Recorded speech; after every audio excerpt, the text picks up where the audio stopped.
Nah, nah, sekarang kita lanjutin ya yang paragraf yang ini, yang pengukuran saat pengakuan. Ini pengukuran saat pengakuan itu berarti terkait dengan berapa rupiah kita akui aset yang akan kita debit tuh berapa rupiahnya. Nah, apa aja, jadi kan dia diakui sebesar harga perolehannya nanti. Nah, harga perolehannya itu apa aja, terdiri harga perolehannya itu bisa termasuk bea impor dan pajak pembelian yang tidak dapat dikreditkan setelah dikurangi diskon dan potongan lain. Nah, jadi nanti kalau kita belinya dari luar negeri, termasuk di dalamnya itu bea impornya.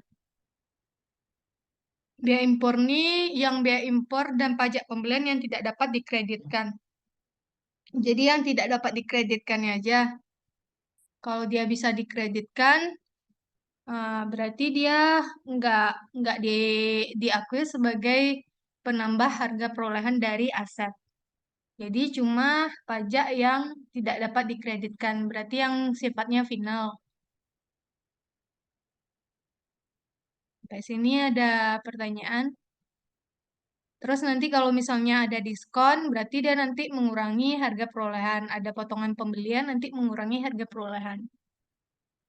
Jadi kalau pajaknya itu bisa dikreditkan, maka dia nggak menambah harga perolehan pajaknya itu. Dikreditkan tuh berarti bisa mengurangi pajak gitu kan. Pajak yang seharusnya kita bayar. Nah, kemudian habis itu soalnya kan ada PPN masukan, PPN keluaran, nanti berapa pajak yang harus kita bayar lagi kan kalau misalnya itu terkait dengan PPN. Terus habis itu ada juga PPh nanti yang bisa dikreditkan dikurangkan jadi pengurang pajak penghasilan.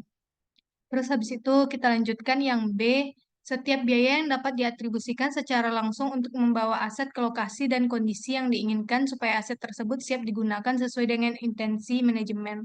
Jadi biaya perolehan itu juga mencakup seluruh biaya yang kita keluarkan sampai aset tersebut bisa untuk kita gunakan. Termasuk berarti nanti kalau ada biaya asuransi dalam perjalanan, berarti itu dimasukkan. Kemudian habis itu biaya perolehan juga mencakup estimasi awal biaya pembongkaran dan pemindahan aset tetap dan restorasi lokasi aset tetap. Kewajiban tersebut timbul ketika aset tetap diperoleh atau sebagai konsekuensi penggunaan aset tetap selama periode tertentu untuk tujuan selain untuk memproduksi prediksi persediaan selama periode tersebut. Nah, ini yang kita bahas kemarin. Jadi aset tetap itu biaya yang terkait dengan aset tetap termasuk di dalamnya tidak hanya karena tujuan kita itu untuk mendapatkan manfaat, tapi juga untuk tujuan keamanan atau kesehatan, iya, untuk tujuan keamanan dan apa satu lagi itu. Nah, ini contohnya. Jadi kita kita bikin, kita bangun sesuatu nanti ketika karena untuk lingkungan, karena kewajiban lingkungan nanti eh, bangunannya ketika udah selesai dipakai harus dibongkar lagi. Nah, biaya pembongkarannya itu harus diestimasi dari sekarang. Harus diestimasi dari sekarang berarti estimasinya itu nanti yang akan ditambahkan ke harga perolehan dari aset. Sampai sini ada pertanyaan yang ABC nih? Enggak. Kalau misalnya ada langsung aja stop ya. Terus habis itu kita lanjutkan ke contoh biaya yang dapat diatribusikan secara langsung. Nah, contoh-contoh biaya kan biaya biaya biaya harga perolehan dari aset tetap tuh termasuk di dalamnya biaya yang dapat diatribusikan langsung ke aset tersebut. Nih, setiap biaya yang dapat diatribusikan secara langsung untuk membawa aset ke lokasi dan kondisi yang diinginkan. Nah, yang ini, yang penjelasan ini, jabarannya mana? Ini dia. Jadi, biaya yang dapat diatribusikan secara langsung tuh apa aja contohnya? Yang pertama, biaya imbalan kerja yang timbul secara langsung dari konstruksi atau perolehan aset tetap.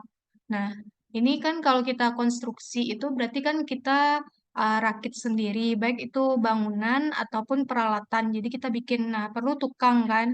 Nah, orang yang ngerjainnya itu kan keluar biaya gaji tuh. Biaya gajinya itu langsung kita bebankan sebagai penambah dari aset tetap, harga perolehan aset tetap.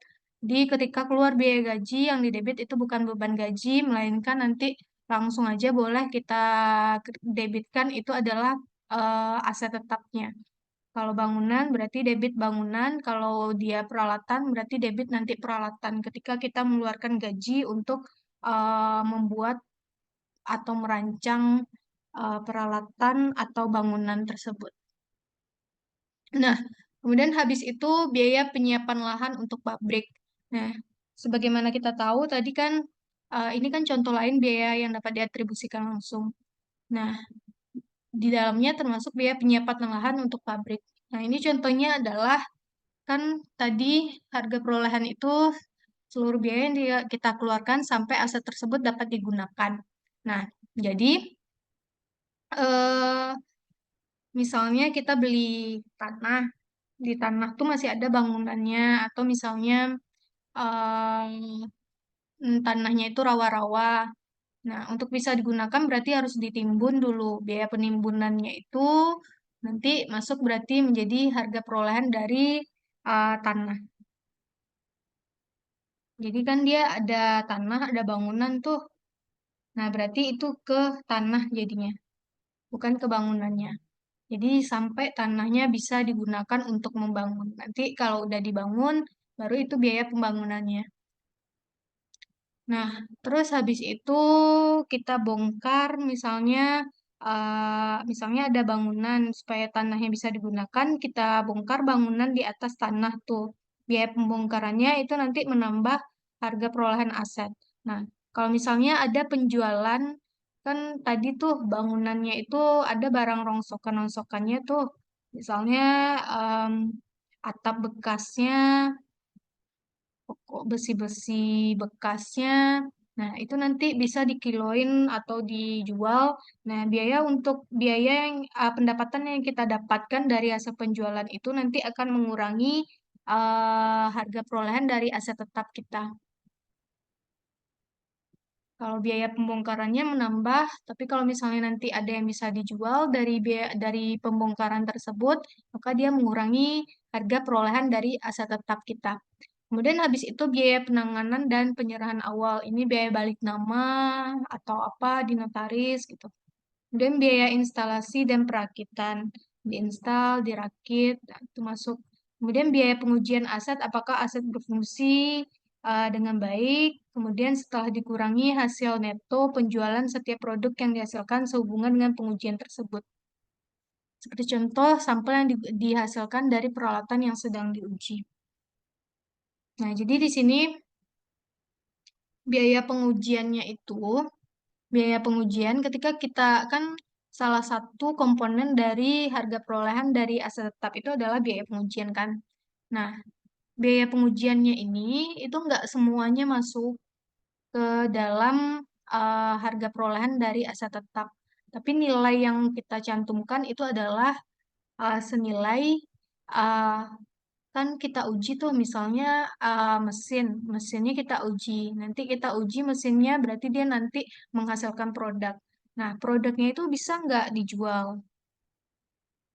Kalau misalnya nanti dia bisa dijual, nah berarti nanti dikurangi dulu sama biaya tadi, dikurangi sama hasil penjualan dari hasil pengujian tadi. Baru itu yang kita masukin ke harga perolehan dari aset tetapnya. Nah, ini kan. Kemudian habis itu fee profesional. Sampai sini ada pertanyaan? Enggak. Kalau enggak ada, kita lanjut. Nah, kemudian habis itu yang 18, entitas menerapkan PSAK 14, yakni terkait dengan persediaan terhadap biaya yang terkait dengan kewajiban untuk membongkar, persediaan terhadap biaya, persediaan terhadap biaya. Persediaan terhadap biaya yang terkait dengan kewajiban. Siapa nih?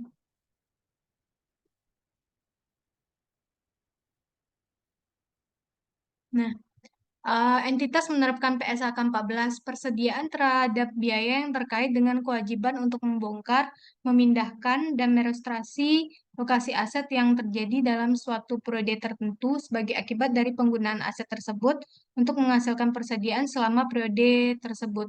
Kewajiban atas biaya yang dicatat sesuai dengan PSAK 14 atau pernyataan ini diakui dan diukur sesuai dengan PSAK 57.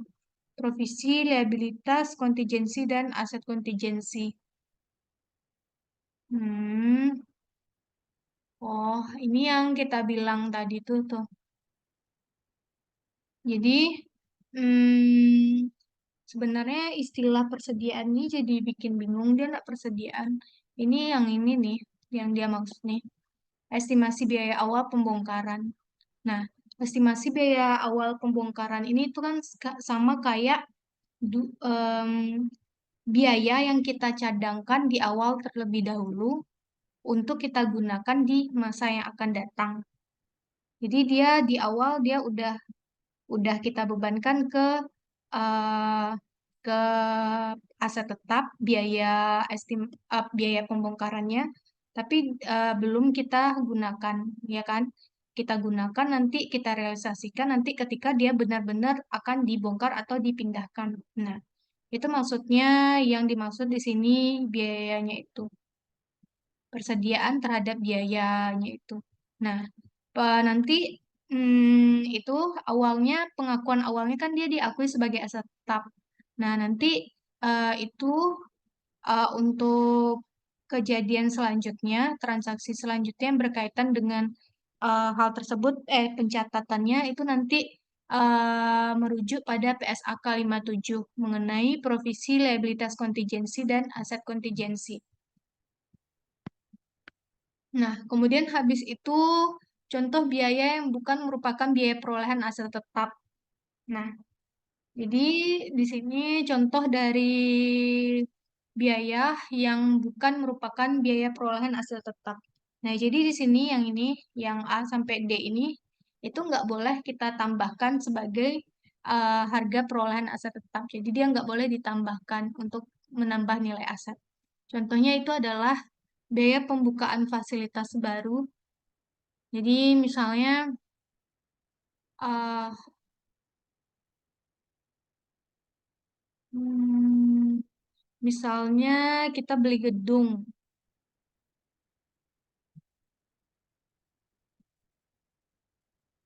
yang kita tambah itu cuma fasilitasnya. Apa contohnya ya? Contoh biaya yang bukan merupakan biaya perolehan aset tetap, biaya pembukaan fasilitas baru, kemudian biaya pengenalan produk atau jasa baru, nanti kakak pikirkan.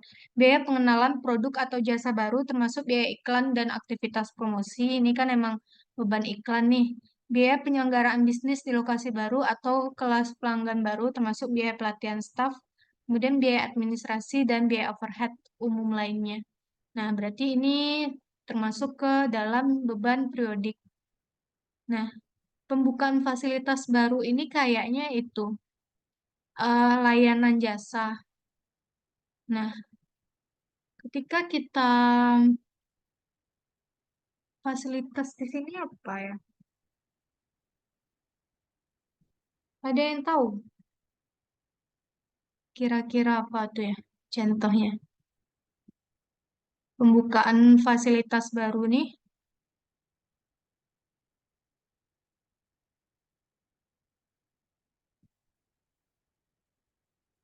apa kayak gini ya? Hmm, apa contohnya ya? Di sini tuh maksudnya fasilitas dari aset tetapnya berarti Miss atau gimana Miss? Kalau Iya, jasa tadi kan Miss kan bilang bisa kalau jadi jasa. Kalau jasa sebenarnya bisa juga sih Miss, tapi kayaknya kalau yang untuk yang aneh lebih ke apa ya? Penggunaan misalnya kayak gedung Miss ada fasilitas baru di gedung tersebut gitu misalnya. bisa jadi gitu. Iya, berarti kan gini, berarti kan kita kayak gedung gitu kan. Kayak gedung ini dia nambah fasilitas em, jasanya itu awalnya wisuda, itu tambah fasilitas barale. Nah, dengan kita membuka fasilitas baru ini, itu nggak dibebankan ke harga perolehan aset tetapnya. Soalnya kan gedungnya kayak gitu juga, ya kan?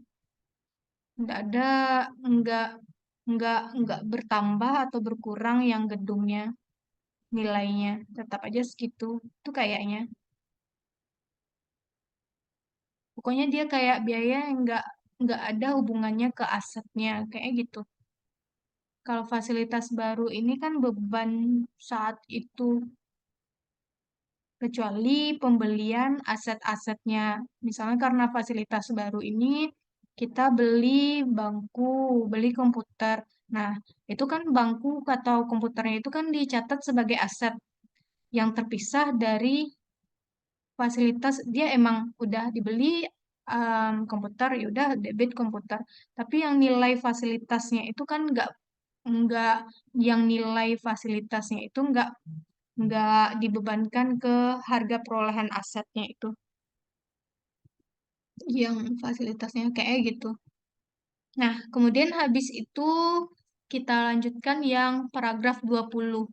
Pengakuan biaya dalam jumlah tercatat aset tetap dihentikan ketika pengakuan biaya dalam jumlah tercatat aset tetap dihentikan ketika aset tetap tersebut berada pada lokasi dan kondisi yang diperlukan supaya aset siap digunakan sesuai dengan intensi manajemen. Oleh karena itu, biaya pemakaian dan pengembangan aset tidak dimasukkan dalam jumlah aset tersebut. Sebagai contoh, biaya berikut ini tidak termasuk dalam jumlah tercatat aset tetap. Biaya yang terjadi ketika aset telah mampu beroperasi sesuai dengan intensi manajemen, namun belum digunakan atau masih beroperasi di bawah kapasitas penuh. Kemudian, kerugian awal operasi seperti ketika permintaan terhadap output masih rendah, dan kemudian biaya relokasi atau reorganisasi sebagian atau seluruh operasi entitas. Nah, yang nomor 20 ini, itu kan kita eh, harga perolehan itu kan seluruh biaya yang kita keluarkan sampai aset tersebut bisa untuk kita gunakan. Nah, ketika dia sudah bisa digunakan, maka biaya-biaya setelah itu nggak boleh biaya-biaya setelah itu nggak jadi biaya perolehan aset tetap lagi. Jadi nggak menjadi biaya pengakuan awal aset tetap itu lagi. Nah, sebenarnya kan ini yang paragraf 20 itu setelah dia bisa digunakan kan ada dua jenis pengeluaran. Yang satu biaya periodik, yang satu itu biaya yang menambah harga perolehan aset tetapnya kan. Nah, yang nggak menambah harga perolehan aset tetapnya itu tuh adalah yang ini em, apabila nih contohnya ini. Contohnya biaya yang terjadi ketika aset telah mampu beroperasi sesuai dengan intensi manajemen, namun belum digunakan atau masih beroperasi di bawah kapasitas penuh. Nah, kemarin kan pengertian dari biaya capital expenditure itu adalah biaya yang menambah kapasitas aset atau menambah umur manfaat aset. Nah, di sini ketika kita mengeluarkan biaya setelah aset tersebut bisa digunakan, nah, biaya itu tidak menimbulkan tidak menyebabkan aset tersebut bertambah kapasitasnya atau tidak bertambah nilai umurnya, maka dia nggak boleh ditambahkan ke nilai tercatat aset. Nah, jadi ini contohnya. Jadi kalau masih segitu-segitu aja kapasitas kan em, aset itu nanti kan kita ada kapasitas normalnya kan. Tapi dia enggak kapasitas normal dipakai, dia kapasitas penuh. Jadi full capacity-nya berapa? Idle capacity-nya berapa?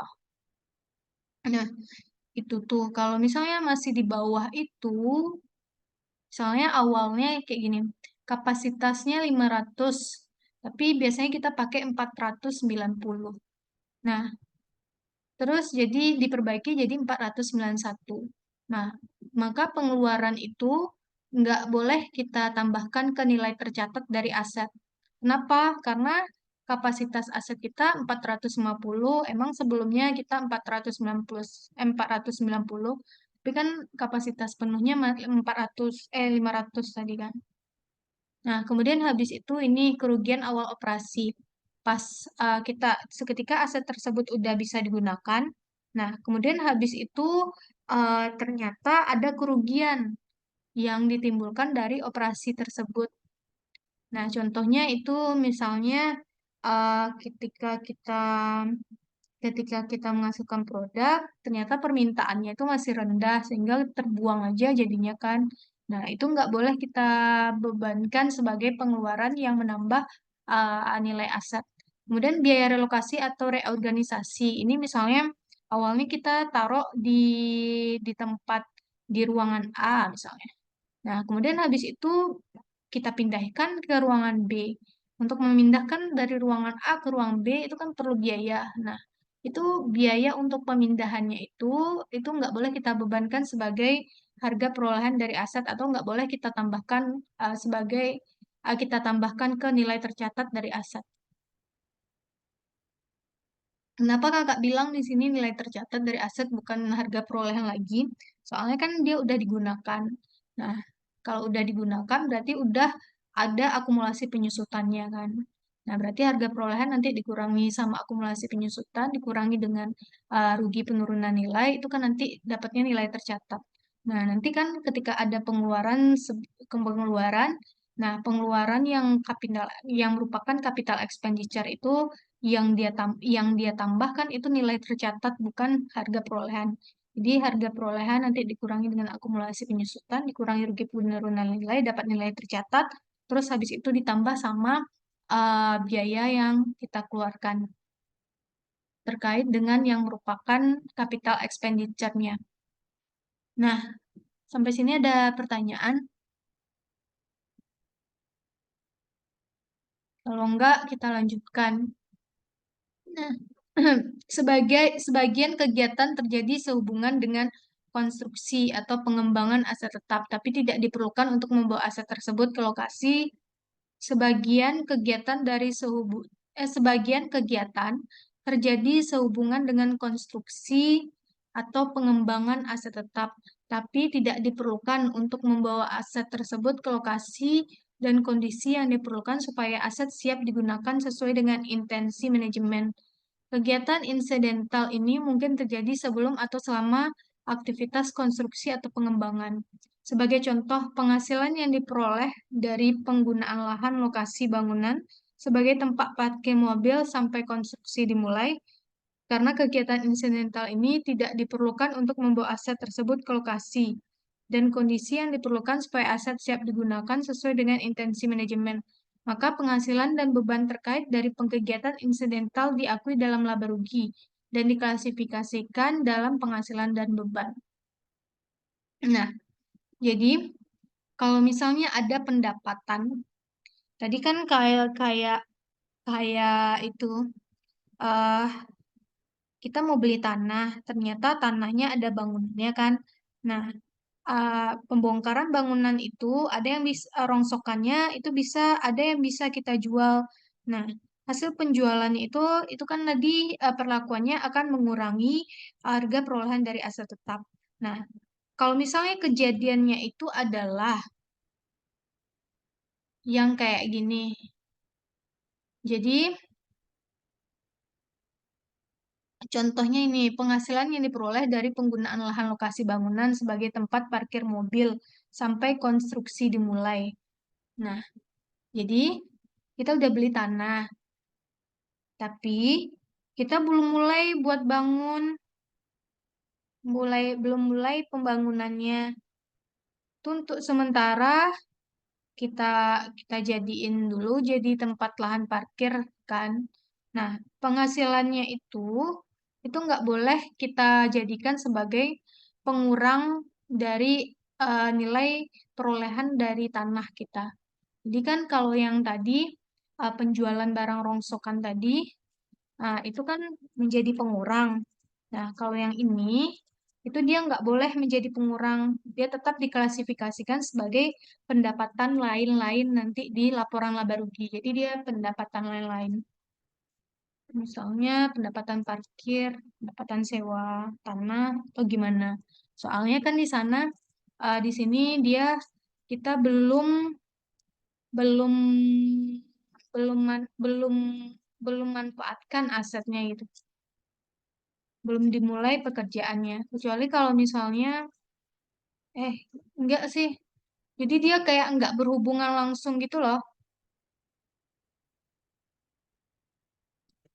Kalau misalnya kita jadikan ini sebagian kegiatan dari dia terjadi sehubungan dengan konstruksi dan pengembangan aset tetap, tapi tidak diperlukan untuk membawa aset tersebut ke lokasi dan kondisi yang diperlukan supaya aset siap digunakan sesuai dengan intensi manajemen. Ini siapa chat nih?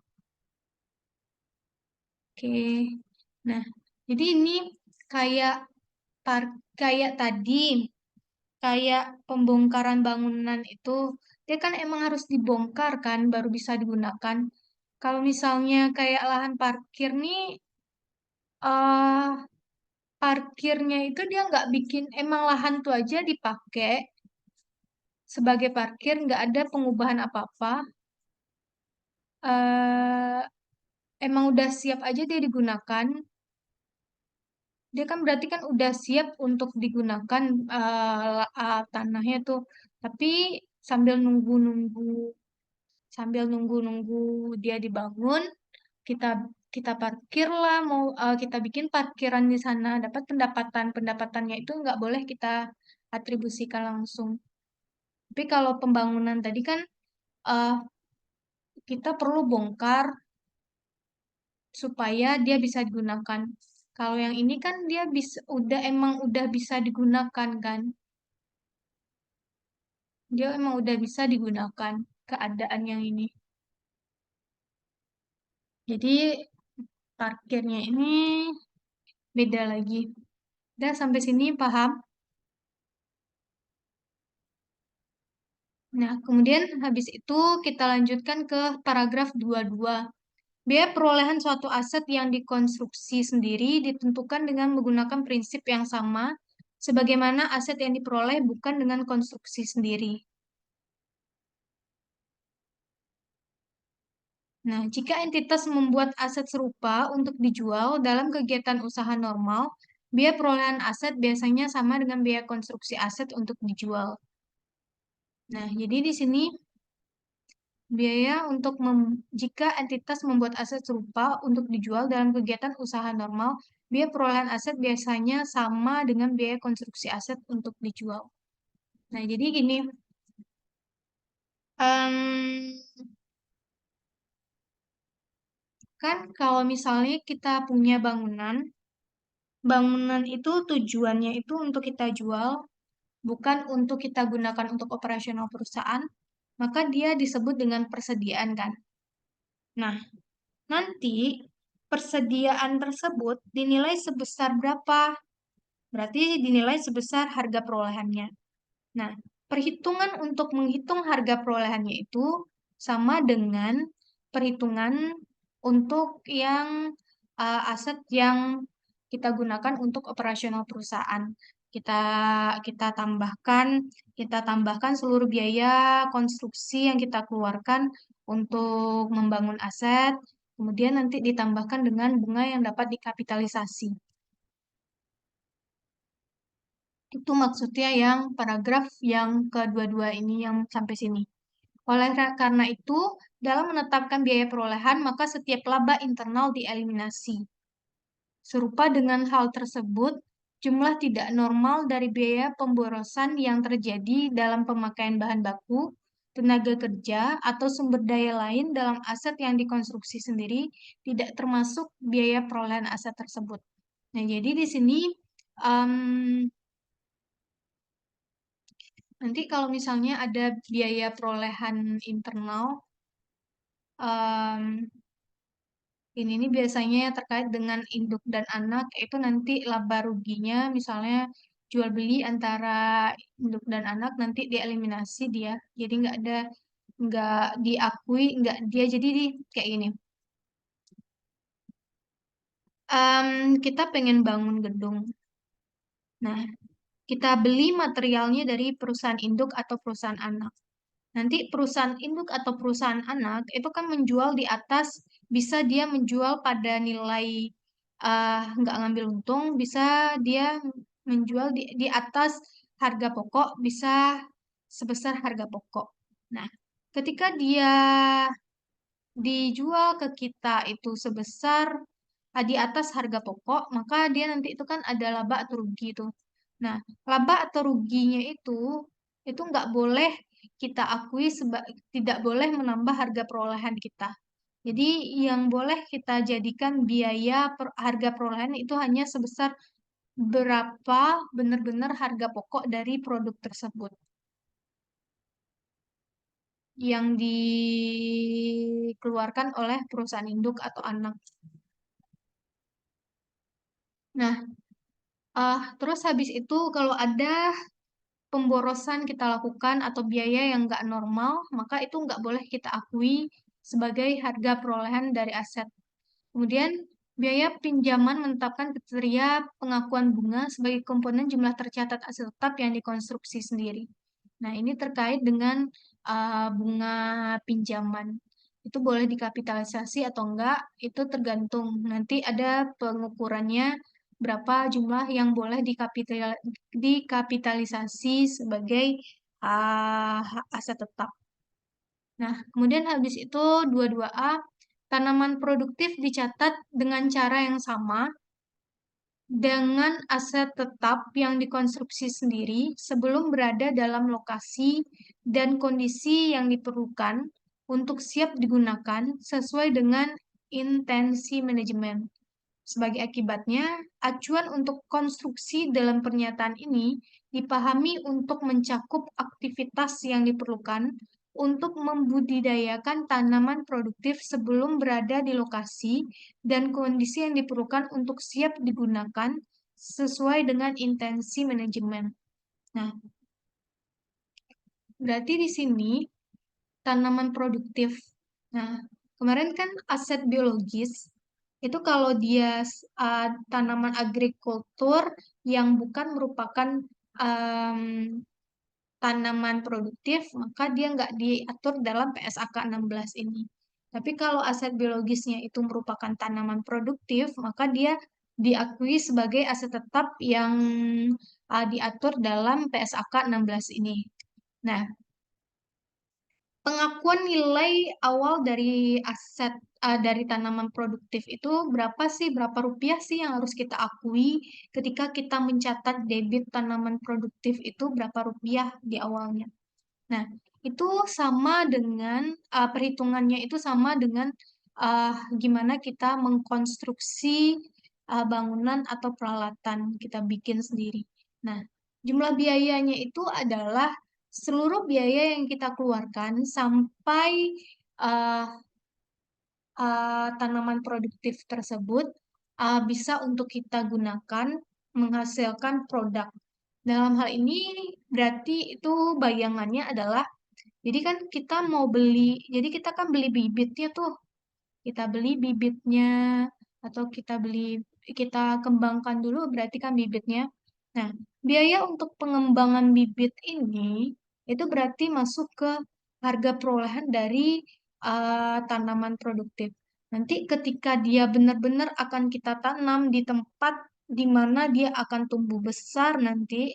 Nah, itu sampai sana berarti harga perolehannya itu dihitung. Jadi kan udah nanti tuh dia dia kita tanam di yang hitam-hitam tuh apa namanya? Kita tanam di polybagnya dulu kan. Biasanya kan bibit-bibit tuh kayak gitu tuh. Tanam di polybagnya. Terus nanti udah mulai agak besar baru bisa dipindahkan ke tanahnya, ke tanah yang emang hutannya tuh. Nah, baru pas itu tuh kita hentikan perhitungan harga perolehan dari asetnya. Berarti dia seluruh biaya yang kita keluarkan dari bibit sampai dia kita pindahkan ke tanah udah agak besar dia, itu berarti kita akui tanaman produktifnya itu sebesar segitu biayanya. Sampai sini ada pertanyaan.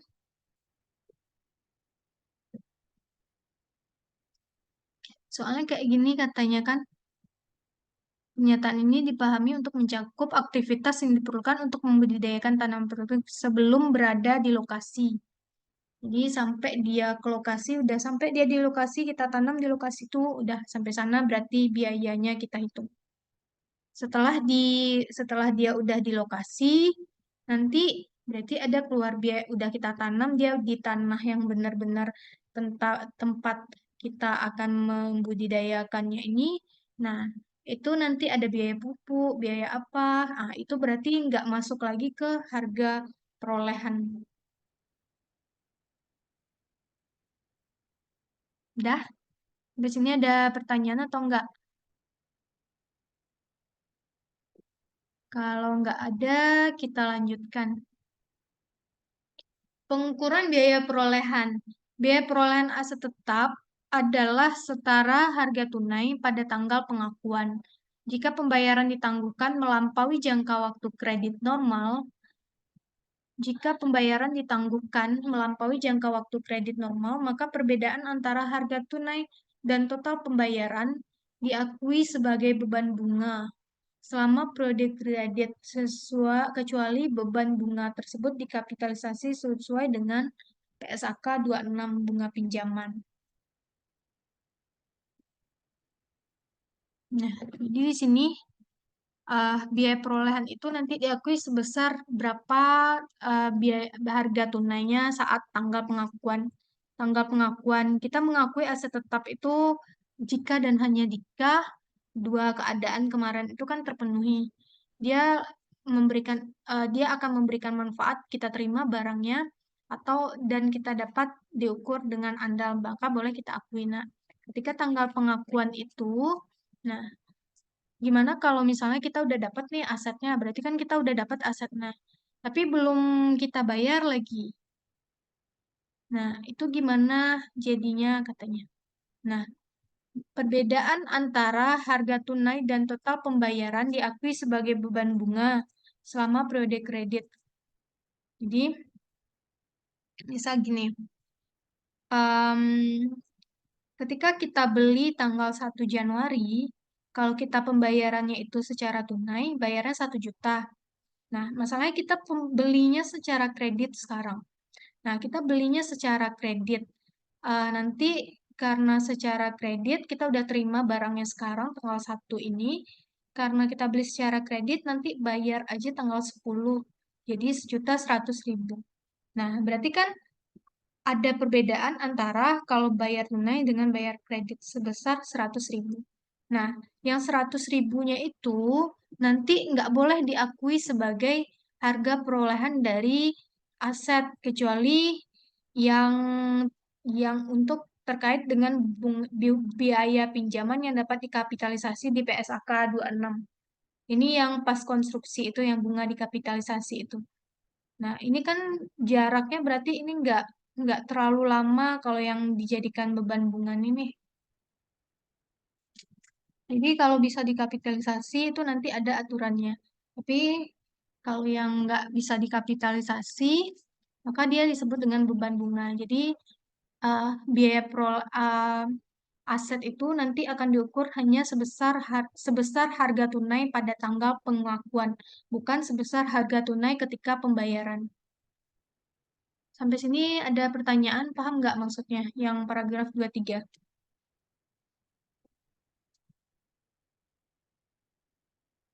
Halo, ada pertanyaan nggak yang paragraf 23 sampai 23 nih?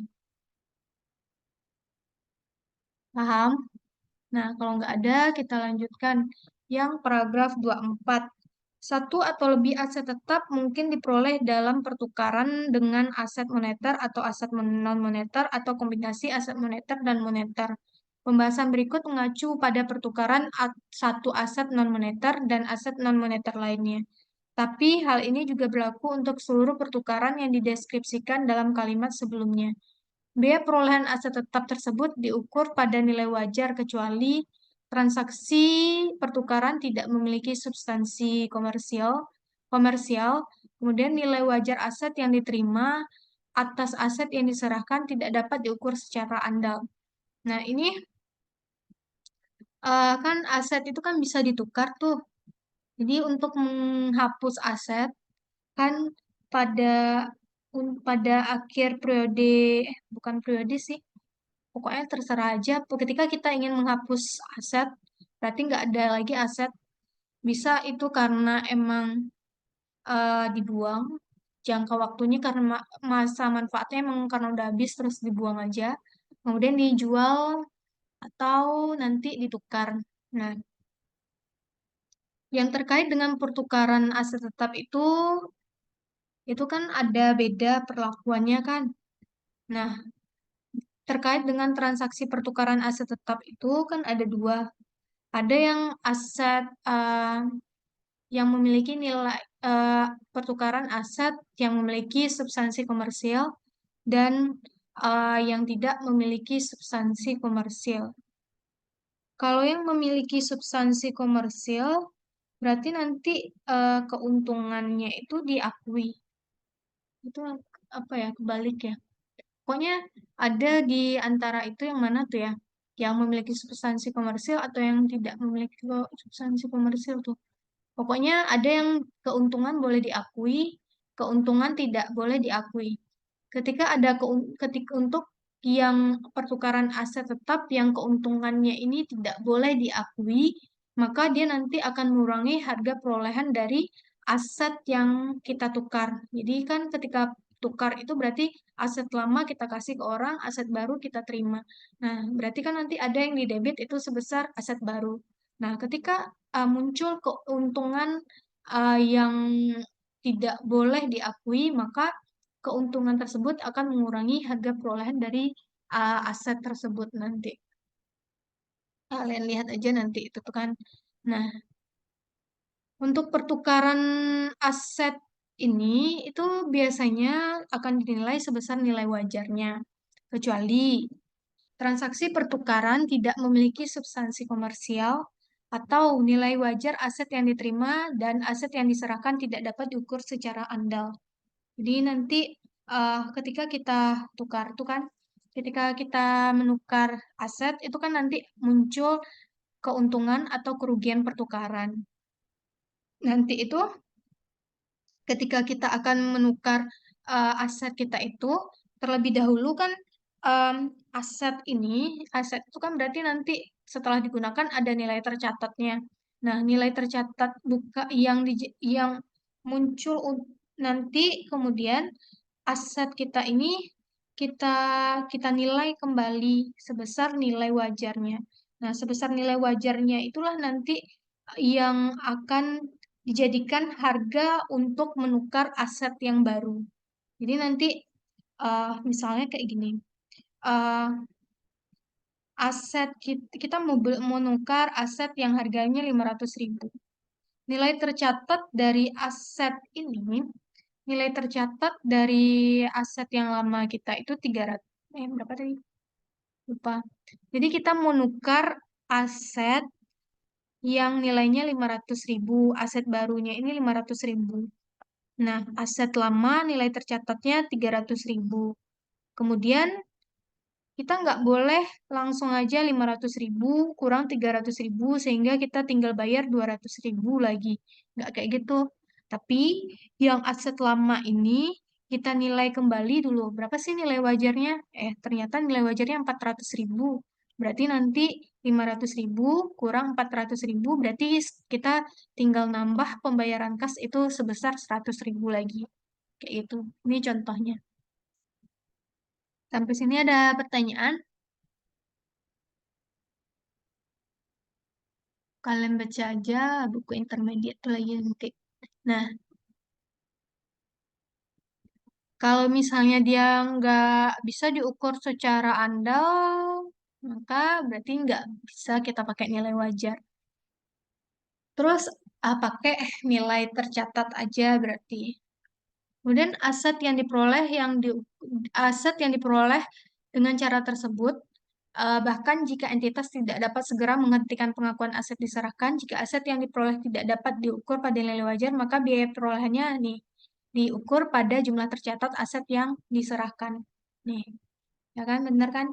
Jadi dia kalau misalnya nggak ada nilai wajarnya, berarti sebesar nilai tercatatnya aja nanti. Oke, nanti kita pertemuan ketiga baru bahas kasus sama apanya. Ya, pokoknya kita bahas kasusnya lagi.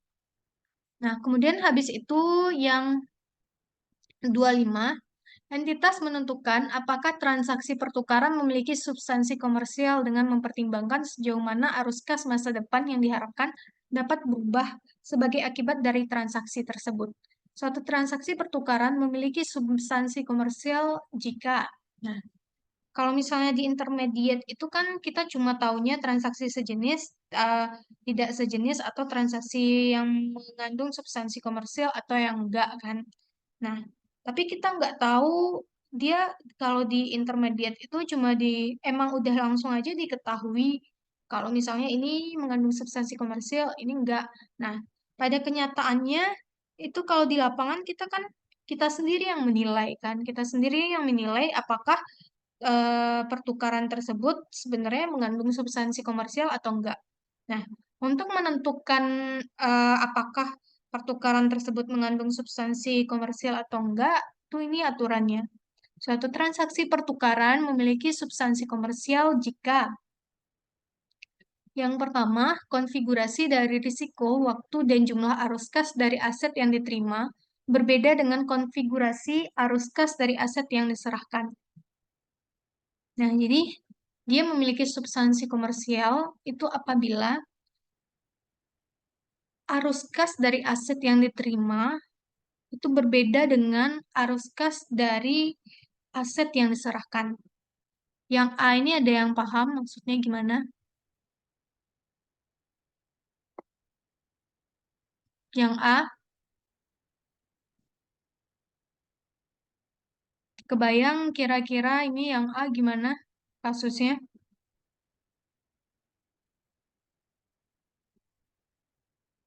Kalau ada yang tahu, ada yang tahu nggak kira-kira ini maksudnya apa?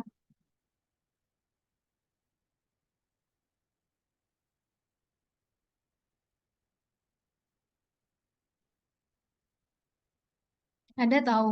Nah ini, Kurang tahu, Mi. nah jadi kayak gini. Ada aset ini terkait dengan ketika kita membeli suatu aset, guna aset itu kan untuk menghasilkan pendapatan kan. Makanya ada ROA, ROI, ROA, ROI ya kan. Return on investment, return on asset itu maksudnya adalah investasi yang kita lakukan itu kita mengharapkan bahwa investasi tersebut nanti akan menghasilkan pendapatan di masa yang akan datang. Termasuk di dalamnya juga aset. Nah, jadi ada aset lama, ada aset baru. Dia ditukar, aset lama, aset baru. Pada saat tanggal pertukaran, berarti kan masing-masing dari aset ini punya manfaat. Manfaat itulah yang disebut dengan pendapatan yang akan kita peroleh dari aset tersebut, ya kan? Manfaatnya itu adalah ketika kita gunakan asetnya itu, kita dapat pendapatan berapa. Arus kas yang kita peroleh dari masing-masing aset tersebut ketika aset tersebut digunakan pada saat tanggal pertukaran itu berapa nilai arus kasnya.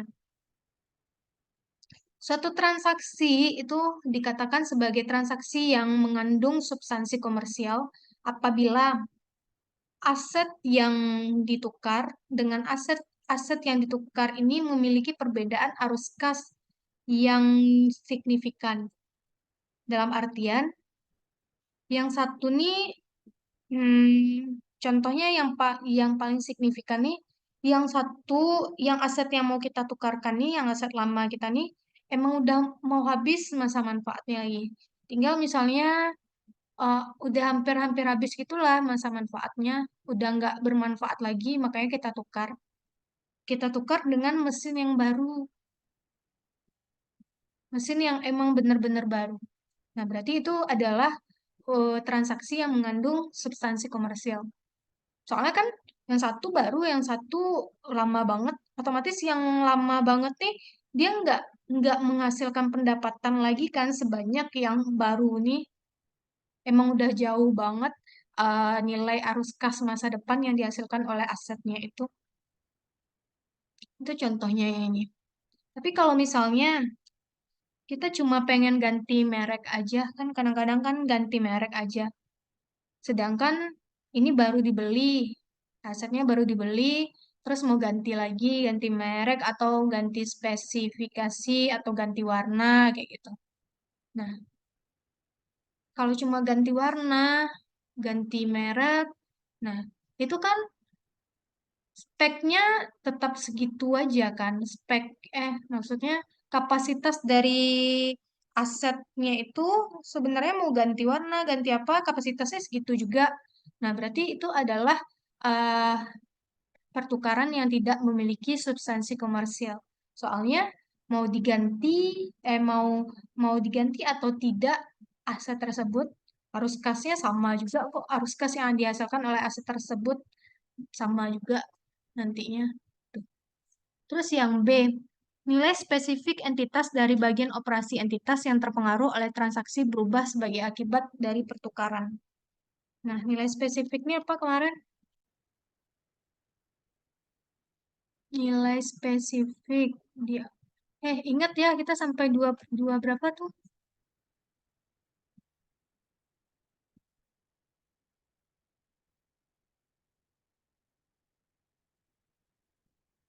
Dua berapa tadi? 26. 25, 25. Nilai spesifik kemarin tuh di mana? Di awal. Pengertian. Nilai spesifik entitas adalah nilai kini dari arus kas yang diharapkan. Oh, nilai spesifik itu nilai kini dari arus kas masa depan dari aset yang kita miliki.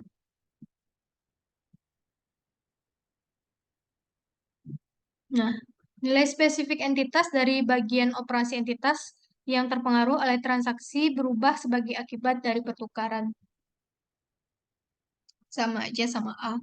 Kemudian selisih A dan B adalah relatif signifikan terhadap nilai wajar dari aset yang dipertukarkan. Jadi emang nilai wajarnya itu emang relatif beda pada saat tanggal pertukaran. Terus habis itu nilai manfaatnya emang beda juga. Nilai manfaatnya berarti kan nanti arus kas yang dihasilkan juga beda, gitu. Kemudian untuk tujuan penentuan, jadi itu yang dimaksud dengan mengandung substansi komersial. Soalnya kan nanti untuk pertukaran yang mengandung substansi komersial sama yang tidak mengandung substansi komersial itu kan beda perlakuannya. Ini lupa yang mana yang boleh kalau untuk kerugian yang mengandung substansi komersial ataupun yang tidak mengandung substansi komersial itu kan kerugian tetap diakui. Tapi keuntungan itu ada yang diakui atau ada yang enggak. Yang mananya kita baca aja lah, Miss lupa. Nah, untuk tujuan penentuan apakah transaksi pertukaran memiliki substansi komersial, ini udah nilai spesifik entitas dari bagian operasi entitas yang terpengaruh oleh transaksi tersebut mencerminkan arus kas sesudah pajak. Nah, jadi di sini ketika kita ingin menghitung nilai spesifik itu, arus kas yang kita gunakan itu adalah bukan arus kas dari pendapatannya aja, tapi arus kas yang emang udah dikurangi pajaknya. Berarti kan nanti ada laba tuh, arus kas bersih di sini tuh ya. Arus kas bersih setelah pajak. Jadi ketika kita ingin menghitung nilai spesifik, itu berarti kan kita ngitung present value tuh. Kita hitung present value itu nilai arus kas yang kita pakai itu adalah nilai arus kas bersih setelah pajak. Nah, dalam artian ini adalah laba yang disesuaikan yang benar-benar kas aja, terus nanti dikurangi sama pajak. Pajak yang benar-benar kita bayarkan. Pajak emang pasti dibayarkan kan, walaupun awalnya jadi hutang pajak dulu. Nah, kemudian habis itu nilai wajar suatu aset dapat diukur secara andal jika variabilitas Nilai wajar. Nah, tadi kan em, suatu aset ketika pertukaran itu akan diukur sebesar nilai wajarnya. Syarat dari pengukuran sebesar nilai wajarnya yang keduanya itu adalah dia itu dapat diukur secara andal nilai wajarnya berapa.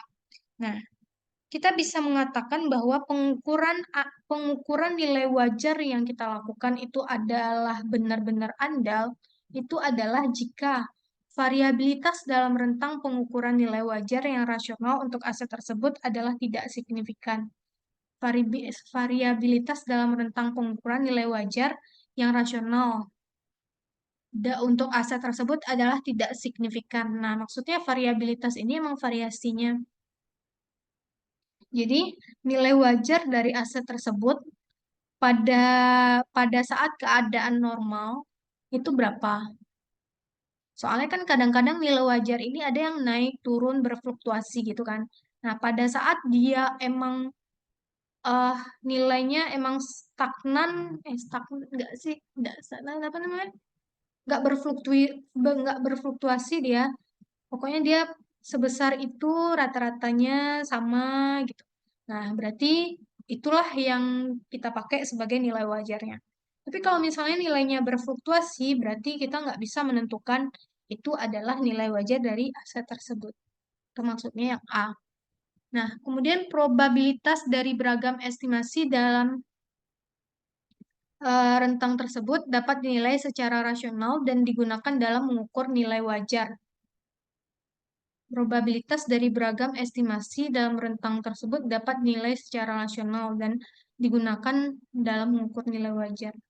Nah, nanti untuk mengukur nilai wajar itu kan ada yang emang ada harga pasarnya, berarti dilihat variabilitas harganya. Ada yang diestimasi aja. Diestimasi berarti nanti pakai jasa si aktuaria kan, yang jasa tim penilai itu kan. Nah,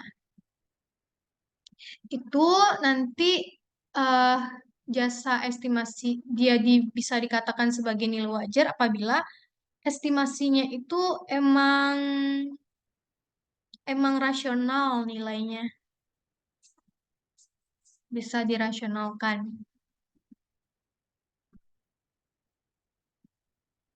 Terus habis itu kemungkinannya itu nilainya emang segitu, soalnya kan di sana probabilitas emang segitu harus tinggi probabilitasnya.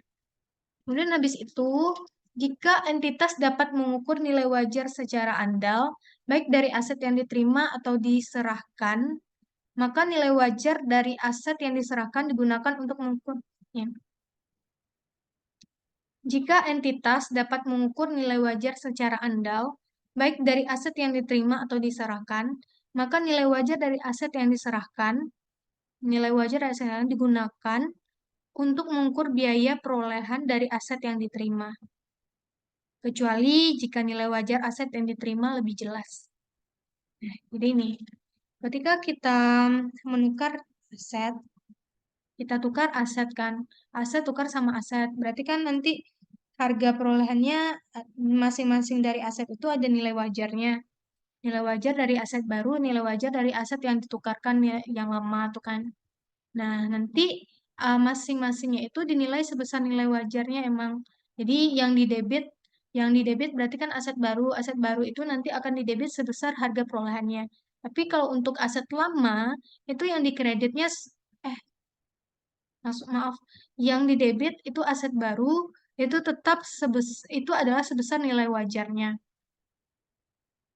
Sedangkan aset lama itu dikredit, dia dinilai emang sebesar nilai wajarnya yang aset lama nih, tapi itu mempengaruhi nilai kas yang tambahan kas yang akan kita bayarkan, bukan mempengaruhi berapa yang harus kita kreditkan sebagai aset lama. Nilai yang kita kreditkan sebagai aset lama itu tentu sebesar harga perolehan di awalnya. Karena kalau yang kita kredit itu nanti sebesar nilai wajar, berarti kan nggak kehapus atau minus nanti aset lama tuh. Sedangkan di sini fungsi kita menukar itu kan untuk menghapus aset lama nggak ada lagi saldonya supaya nol. Aset lama kan awalnya dicatat sebesar harga perolehannya tuh nanti ketika dihapus harus dihapus lagi sebesar harga perolehannya kan, supaya nanti saldo aset lama itu asetnya jadi nol. Tapi dia tetap diukur sebesar nilai wajarnya. Dia diukur sebesar nilai wajarnya itu nanti pengaruhnya itu lebih ke berapa tambahan kas yang harus kita bayarkan karena kita menukar aset kita. Sampai segini ada pertanyaan atau enggak? Paham? Ada kalian belajar itu? Hah? Ada kan? Nah, kayak itulah. Nah, kemudian biaya perolehan aset tetap yang dicatat oleh Lisi dalam sewa pembiayaan ditentukan sesuai dengan PSAK 30. Nah, ini yang kemarin yang terkait dengan sewa pembiayaan yang kapitalis. Kan kalau untuk pengakuan awal dari kapitalis itu sama dengan diatur dalam PSAK 30 yakni tentang sewa. Tapi kalau untuk penyusutannya ketika dia kapitalis berarti kan nanti risikonya itu dialihkan ke si penyewa. Penyusutan berarti nanti dihitung oleh si penyewa. Nah, itu nanti em, perhitungan penyusutannya itu diatur di dalam PSAK 16 ini. Jadi untuk kapitalis itu di PSAK 16 itu pengaturannya hanya tentang penyusutannya aja. Sedangkan untuk pengakuan awal dari kapitalis, berapa kapitalis itu harus diakui, nah itu diatur di PSAK 30. Kemudian yang banyaknya lagi, yang 28. Jumlah tercatat aset tetap dapat dikurangi dengan hibah pemerintah sesuai dengan PSAK 61. Akuntansi hibah pemerintah dan pengungkapan bantuan pemerintah. Ini kakak agak-agak lupa. Jadi kan hibah ini kalau tidak salah, hibah itu ada dua perlakuan di perlakuan akuntansinya. Ada yang mengurangi harga perolehan dari aset, ada yang satu lagi itu dikukuhkan dia. Dijadikan sebagai pendapatan tangguhan yang kemudian nanti pendapatan tangguhannya itu akan diamortisasi setiap periodenya. Kalau nggak salah itu. Nah, kalau di PSAK 16 ini dia bilang kan dua perlakuan yang tadi tuh. Kita milih yang mana? Itu permasalahannya. Nah, itu kalau di PSAK 16 katanya kita milih itu yang mengurangi nilai dari aset. Contohnya, kita beli beli mobil 500 juta, beli mobil mobil bus bus beli bus mahasiswa itu 500 juta. Nah, disubsidi oleh pemerintah 100 juta. Berarti nanti em, berapa yang harus kita catat? Itu berarti yang di debitnya busnya itu 400 juta aja lagi. Dikurangi langsung dengan hibahnya tuh subsidi dari pemerintah. Jadi dicatat 400 juta. Udah sampai sini ada pertanyaan? Enggak. Miss izin bentar ya.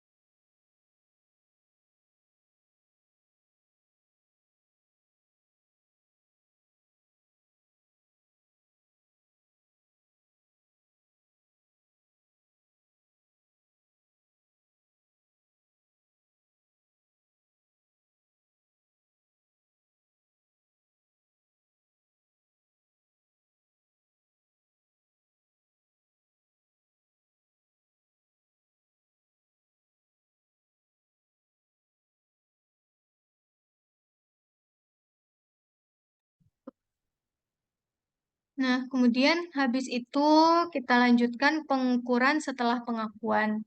Jadi kan setelah kita akui, kan kita gunakan tuh. Nah, setelah kita gunakan itu, periode penggunaannya itu gimana lagi pencatatannya? Nah, itu dia ini. Ini katanya, entitas memilih model biaya di paragraf 30 atau model revaluasi di paragraf 31 sebagai kebijakan akuntansinya dan menerapkan kebijakan tersebut terhadap seluruh aset tetap dalam kelas yang sama. Nah, jadi gini, pengukuran setelah pengakuan itu kita bisa milih dua model. Model harga perolehan, model cost, atau dengan menggunakan metode revaluasi.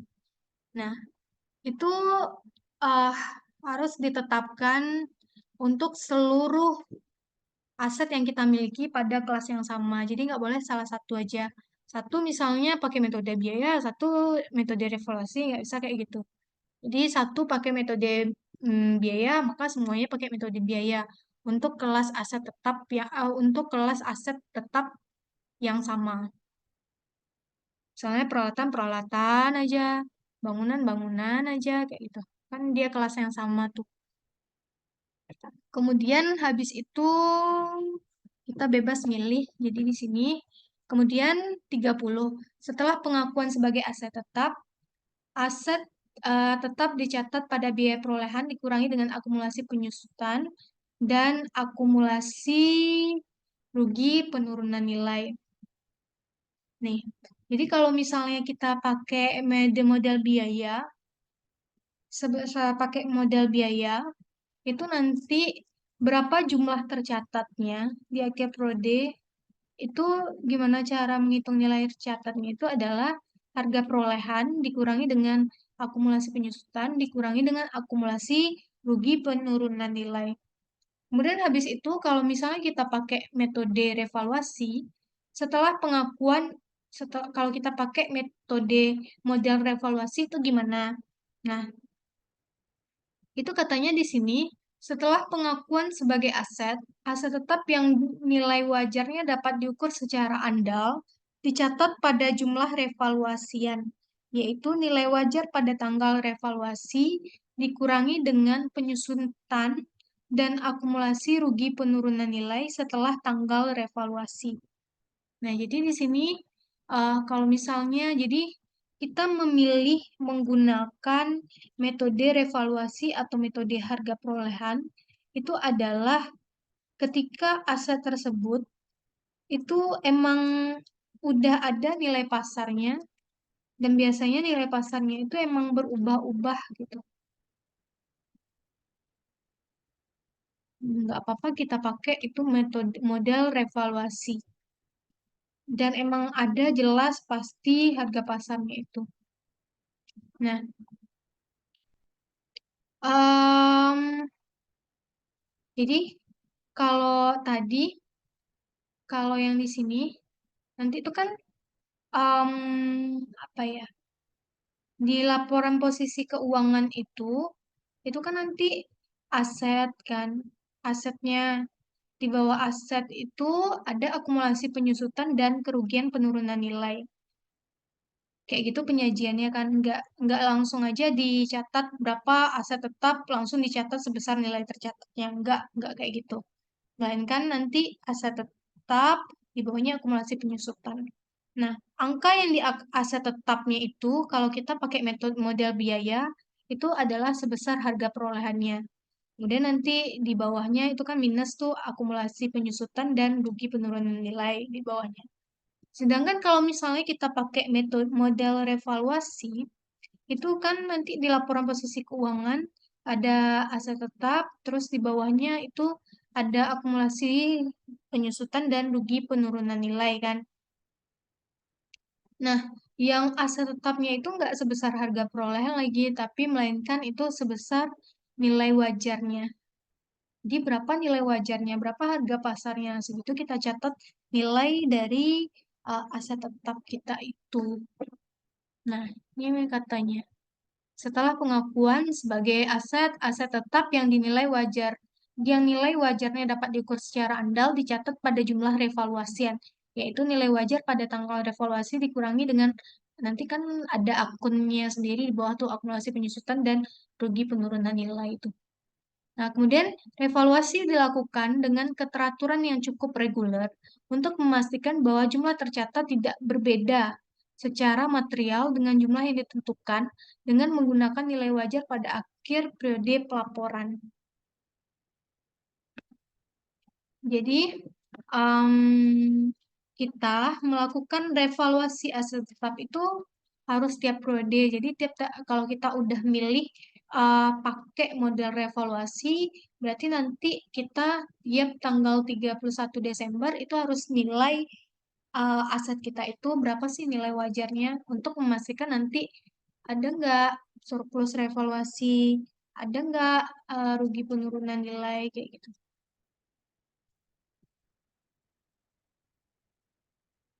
Terus kita lanjut yang paragraf 34.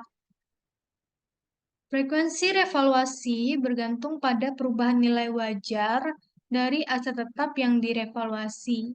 Jika nilai wajar dari aset yang direvaluasi berbeda secara material dengan jumlah tercatatnya, maka revaluasi lanjutan disyaratkan.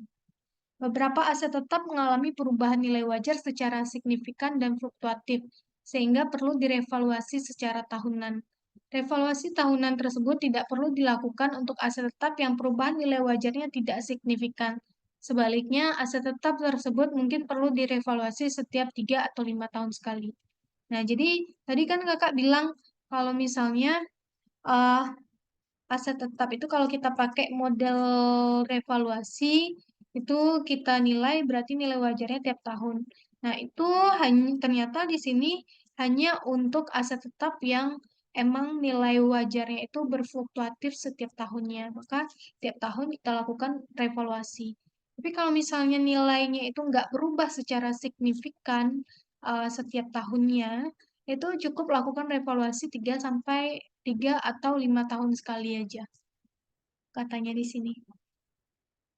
Nah, kemudian habis itu yang nomor 35, 35, ketika suatu aset tetap direvaluasi, maka jumlah tercatat dari aset tetap tersebut disesuaikan pada jumlah revaluasiannya. Pada tanggal revaluasi, aset diperlakukan dengan salah satu cara berikut ini. Ini capek juga.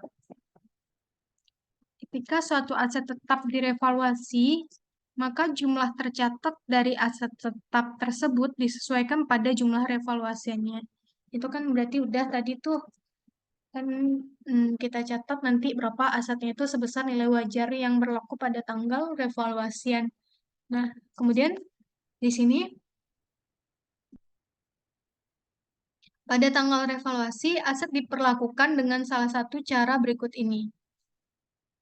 Nah, ini cara perlakuan aset pada tanggal revaluasi itu. Jumlah tercatat bruto disesuaikan secara konsisten dengan revaluasi jumlah tercatat aset. Jumlah tercatat bruto disesuaikan dengan secara konsisten dengan revaluasi jumlah tercatat aset. Sebagai contoh, jumlah tercatat bruto dapat disajikan kembali dengan mengacu pada data pasar ah, yang dapat diobservasi atau dapat disajikan kembali secara proporsional terhadap perubahan jumlah tercatat. Akumulasi penyusutan pada tanggal revaluasi disesuaikan untuk menyamakan perbedaan antara jumlah tercatat bruto dan jumlah tercatat aset setelah memperhitungkan akumulasi rugi penurunan nilai. Kemudian akumulasi penyusutan dieliminasi terhadap jumlah tercatat bruto aset.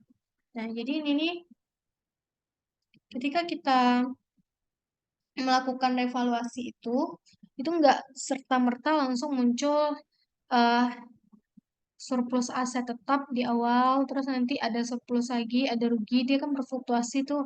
Nah, ada penyesuaian lagi terhadap eh, revaluasi-revaluasi yang terjadi di tahun-tahun sebelumnya.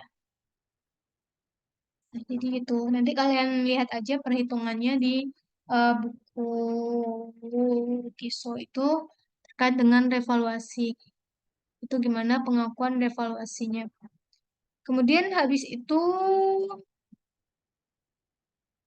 Jumlah penyesuaian akumulasi penyusutan tersebut membentuk bagian kenaikan atau penurunan dalam jumlah tercatat yang ditentukan sesuai dengan paragraf 39 atau 40. Nah, itu kan nanti ada muncul eh, yang dipulih-pulihkan gitu Mas. Sebelumnya itu muncul misalnya keuntungan, terus kerugian, pulih nilainya lagi. Karena sebelumnya udah ada surplusnya. Nah, kemudian habis itu jika suatu aset tetap direvaluasi, maka seluruh aset tetap dalam kelas yang sama direvaluasi. Ini udah kan? Suatu aset tetap adalah pengompokan aset-aset yang memiliki sifat dan kegunaan yang serupa dalam soal operasi entitas berikut selanjutnya. Nah, jadi yang ini tadi kan katanya kalau kita pengen pakai model evaluasi, maka kita harus terapkan pada semua aset pada kelas yang sama. Nah, ini kelas-kelasnya itu. Kalau untuk tanah, misalnya pakai revaluasi, maka seluruh tanah yang kita miliki itu revaluasi. Ada lagi kelasnya itu tanah dan bangunan. Berarti dia satu kelas. Terus mesin semua mesin-mesin itu satu kelas, kapal satu kelas, pesawat udara dia satu kelas. Berarti ini kelas-kelasnya itu loh. Berarti kelas kapal. Berarti seluruh kapal yang ada itu berarti kalau misalnya kita pakai metode cost, berarti pakai cost semuanya. Kalau pakai metode revaluasi, maka semua kapal yang kita punya itu harus direvaluasi juga. Nggak kapal A atau kapal B atau kapal C aja, kayak gitu. Kemudian kendaraan bermotor, perabotan, peralatan kantor, dan tanaman produktif. Sampai sini ada pertanyaan? Paham? Halo, masih ada orangnya nih. Masih, Mi. Nah, Simis. kemudian kita lanjutkan ke nih, berapa lembar lagi nih? Ih, banyak lagi.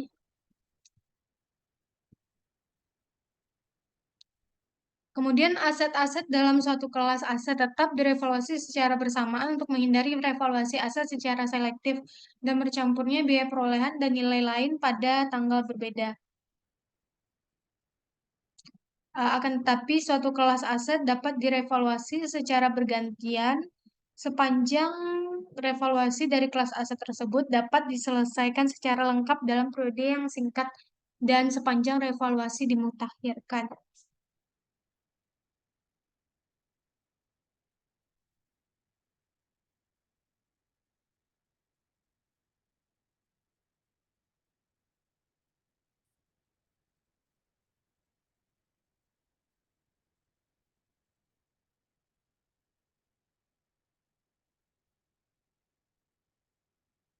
Nah, jadi misalnya kita punya ini kan kelasnya kelas kapal. Ada kapal A, kapal B, kapal C. Nah, revaluasinya itu nanti dilakukan bersamaan untuk seluruh kapal yang kita punya. Nah, dia boleh di satu-satu, misalnya sekarang kapal A, kapal B, kapal C. Sepanjang dia itu dapat diselesaikan secara lengkap pada dalam periode yang singkat dan sepanjang revaluasi dimutakhirkan. Jadi satu-satunya itu penilaiannya itu satu-satunya bisa aja kan nilai wajar dari kapal A beda, kapal B beda, kapal C beda. Nah, nggak boleh kita satu-satu kayak gitu nilai revaluasinya beda-beda nilainya asalkan bisa selesai dalam periode yang singkat katanya. Kalau enggak, revaluasi aja lah semuanya secara bersamaan. Ini kurang paham ya. Aset-aset dalam suatu kelas aset tetap direvaluasi secara bersamaan untuk menghindari revaluasi aset secara selektif dan bercampurnya biaya perolehan dari biaya lain pada tanggal berbeda. Bercampurnya biaya perolehan dan nilai lain. Nah, ini kurang paham di sini. Bercampurnya biaya perolehan dan nilai lain pada tanggal berbeda. Oh, paham. Nah, gini. Ketika kita akan merevaluasi aset tetap itu, kalau bisa revaluasinya itu sekaligus pada tanggal yang sama. Soalnya kalau besok kita revaluasi, itu kan beda lagi harganya. Nanti kalau misalnya nggak secara bersamaan gitu, sekarang yang A nambah, besok yang B nambah, yang C nambah lagi. Kalau misalnya kita satu-satu aja, kita misalnya sekarang maunya kapal A aja, besok kapal B. Pas kita mau nilai kapal B ini, kapal A tuh udah berubah pula nilainya. Padahal kita udah nilai kemarin.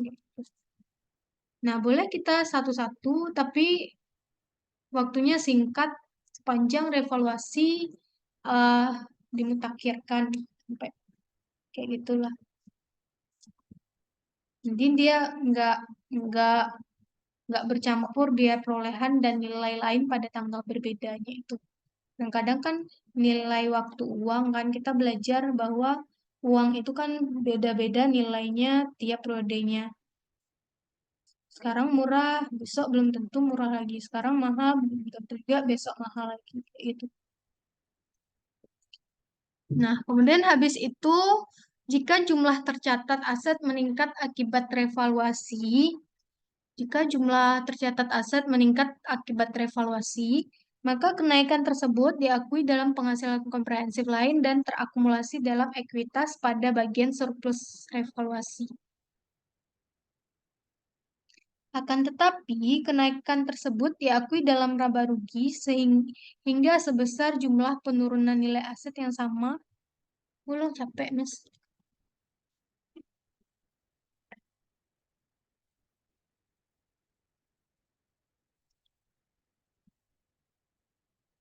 Jika jumlah tercatat aset meningkat akibat revaluasi, jadi nilai tercatat asetnya misalnya 500.000. Ternyata pas dinilai di pasar 600.000, berarti kan mengalami kenaikan tuh 100.000. 100.000-nya itu diakui sebagai surplus revaluasi. Nah, surplus revaluasi itu nanti taruhnya di penghasilan komprehensif lain. Nah, nanti kan penghasilan komprehensif lain itu eh,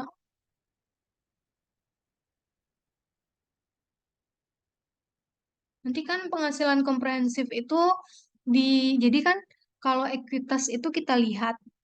Ekuitas itu kalau kita lihat kan komponennya ada modal saham, tambahan modal setor, saldo laba, terus ada lagi yang namanya eh akumulasi akumulasi penghasilan komprehensif. Pokoknya penghasilan komprehensif lain itu dimasukkan di sana. Jadi yang satu laba laba ditahan untuk periode laba ditahan untuk yang laba rugi yang biasa aja. Terus ada lagi yang laba ditahan yang khusus untuk akumulasi dari penghasilan komprehensif. Dia ada 4, jadi dipisah gitu di ekuitas itu yang laba laba-laba sebelum um, laba-laba yang bukan penghasilan komprehensif dengan yang merupakan penghasilan komprehensif. Itu kan di laporan perubahan ekuitas itu kan dipisah dia. Nah, akan tetapi kenaikan tersebut diakui dalam laba rugi hingga sebesar jumlah penurunan nilai aset yang sama akibat revaluasi yang pernah diakui sebelumnya dalam laba rugi. Nah, ini yang Kak bilang tadi tuh yang terpulihkan gitu ah. Jadi sebelumnya itu misalnya ada akumulasi, berarti kan surplus sekarang. Nah, itu besok surplus lagi. Berarti kan bertambah nilai surplus kita tuh. Kemudian habis itu ternyata besoknya, tahun besoknya ada rugi penurunan nilai. Nah, nanti rugi penurunan nilai ini, dia itu nanti akan mengurangi akumulasi surplus yang kita punya itu nggak langsung serta-merta itu em, langsung jadi rugi penurunan nilai, apalah istilahnya tuh ya. Kembalikan tuh, terpulihkan, pakai terpulihkan gitu akunnya. Nanti lah, lihat lagi. Nah, kemudian habis itu, em, jika jumlah tercatat aset turun akibat revaluasi, maka penurunan tersebut diakui dalam laba rugi. Nah, akan tetapi, jadi kalau misalnya kita ada rugi, misalnya kan kalau revaluasi itu bisa bisa surplus, bisa rugi kan. Kalau rugi, maka ruginya itu di laporan laba rugi sebagai eh, penghasilan lain. Tapi kalau surplus jadi penghasilan OCI dia. Nah, akan tetapi penurunan nilai tersebut diakui dalam penghasilan komprehensif lain sepanjang tidak melebihi saldo surplus revaluasi untuk aset tersebut. Nah, ini yang Kak bilang tadi, kita punya akumulasi surplus. Kemudian habis itu karena karena kita ada rugi, maka kerugian ini kurangi dulu yang akumulasi surplus itu. Nanti kalau udah nggak ada lagi surplus kita, surplus revaluasi aset tetap kita, baru nanti boleh yang rugi ini benar-benar jadikan sebagai kerugian di laporan laba rugi. Kayak udah minus gitu loh saldo kita. Baru habis itu apa? Boleh diakui di laporan laba rugi. Diblokir loh orang.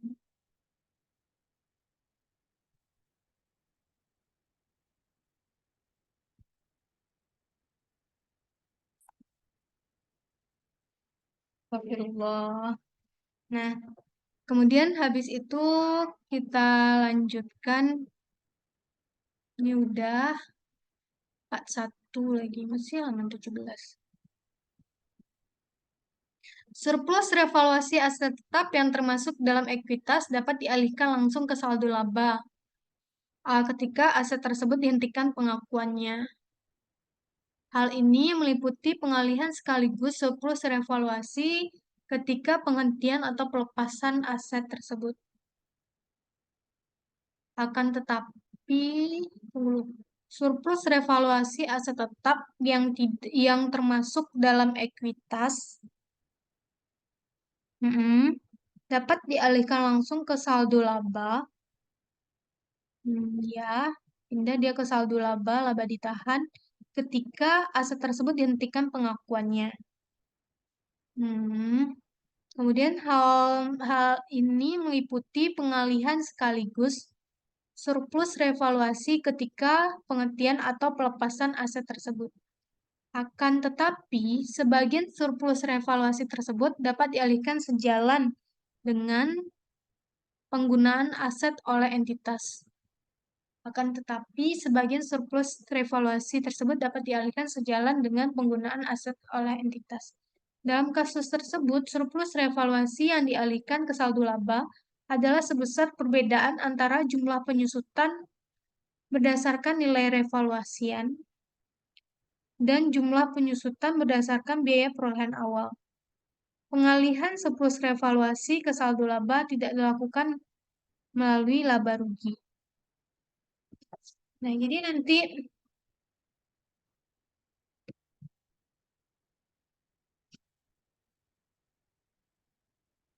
nanti itu kita kan punya akumulasi surplus itu kan, surplus revaluasian yang letaknya itu di ekuitas. Nah, ketika aset dihentikan, maka surplusnya itu akan pindah ke ke saldo laba. Tapi perpindahannya itu tidak melalui laporan laba rugi. Nah, paham nggak sih maksudnya? Intinya kan biasanya surplus ini kan terkait dengan untung atau rugi kan. Nah, masalahnya itu dia untung atau ruginya ini dia nggak melalui laba rugi, jadi nggak ada pengakuan keuntungan atau rugi. Jadi dia langsung aja nanti berarti bertambah ekuitas, bertambah saldo laba, berarti saldo laba kalau bertambah di kredit, berarti nanti ketika penghentian aset, aset tersebut punya surplus, maka nanti eh, kredit saldo laba, debitnya langsung surplus revaluasi. Kalau dia melalui laporan laba rugi, berarti dan nanti ketika dia dihentikan muncul laba atau rugi ketika perhitungan nilai revaluasian dengan nilai tercatat atau nilai dia dijual atau dibuang gitulah. Nah, itu tuh berarti kan nanti ada selisihnya untung atau rugi. Nah, itu tuh masuk ke laporan laba rugi. Nah, di sini itu enggak kayak gitu prosesnya. Melainkan dia langsung aja nanti sebesar surplus sebesar surplusnya itu langsung masuk ke saldo laba. Nggak melalui proses dia ke laba rugi perhitungannya. Udah sampai sini ada pertanyaan?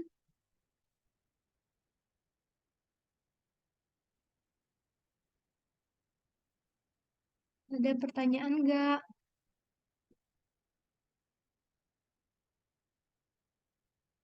Ipin.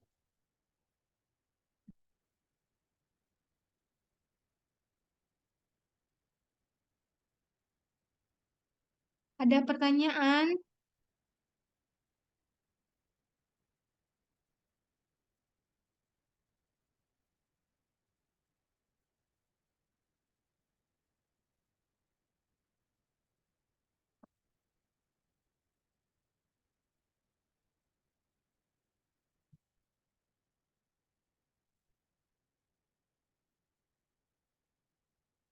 Tunggu dulu ya.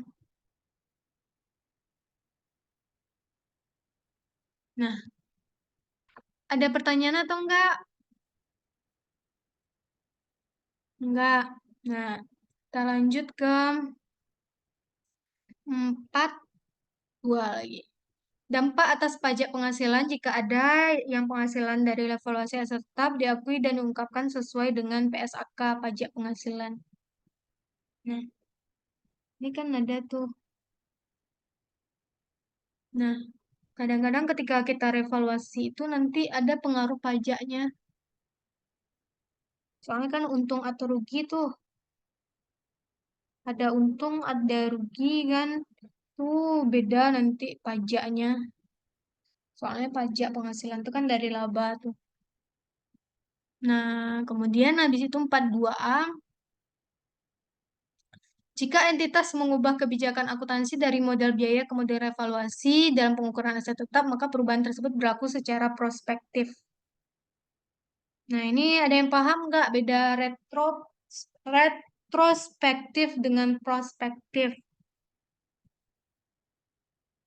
Hmm? Ada yang tahu beda retrospektif dengan prospektif? Kalian kan belajar tuh tentang accounting error, perubahan kebijakan akuntansi, accounting error, dan apalah, chapter berapa lah. Wah, nah itu kan ada istilahnya prospektif, ada yang retrospektif. Nah, biasanya kalau untuk perubahan metode-metode akuntansi, itu biasanya kan retrospektif. Misalnya, awalnya pakai metode FIFO tahun 2023. Tahun 2024, em, pakai metode rata-rata tertimbang. Nah, kita kan laporan keuangan kita itu kan harus disajikan, dia itu dapat kan laporan keuangan itu kan harus dapat dibandingkan kan.